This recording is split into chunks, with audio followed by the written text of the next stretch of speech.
Oh, he just came out and said it. Of the California National Guard. Under Title 10 of the U.S. Code, the president has plenary authority. Stephen? He knows he knows what he just said. Hey, Stephen, can you hear me? It seemed, Stephen, I apologize. It seems like we're having a technical issue. Plenary authority. Plenary authority. Remember that. That's what he's claiming. At least now we know that his fear response is freeze. And if you're not sure what plenary means, I gotcha. Complete in every respect. Absolute. Unqualified. No, not that type of unqualified. Though in that case, yes. What little SS Miller is claiming here is that Trump has complete unlimited control over the military to do with it what he pleases. No. And by the way, we need to make sure that this ends up in the hands of all the state's attorneys. They need to know for all their legal battles against the White House that someone from the White House and very high up in the administration is arguing plenary authority. And the funny thing is, he immediately realizes he messed up. This whole technical difficulty thing does not make sense. That's not what happened here. Little SS Miller was talking completely uninterrupted, said a word, and then froze.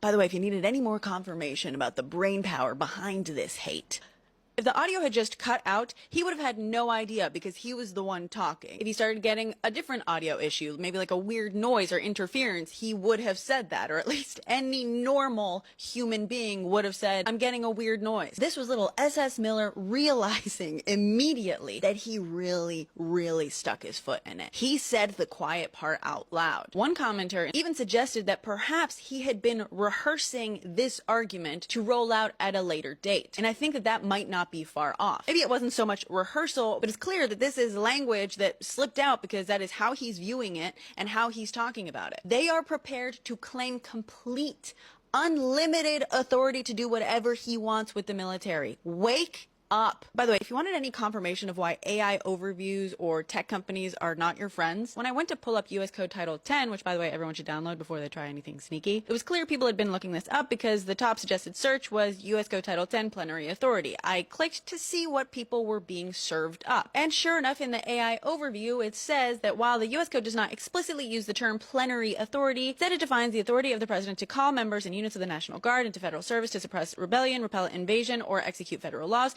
which is a form of broad or plenary power over military forces. And I think it's important that we understand what's happening here because too many people are relying on these AI overviews and ChatGPT, which by the way, you should never go to for factual answers. Plenary does not mean broad. Some people may use it that way, but it means unqualified. Absolute. And by definition, even according to this AI overview, the fact that the powers are defined and limited to specific circumstances makes them not plenary. That qualifies them. Now, can you debate exactly how broad those powers are under those specific circumstances? Sure, and they are. This is also not the only place in our legal code where these powers are defined or limited. Lastly, by the way, even if we were to just look at this statute, even if he calls the National Guard into federal service to quote-unquote quell rebellion, quote, orders for these purposes shall be issued through the governors of these states. And guess what? Governors, while they have to follow federal law, cannot be compelled to follow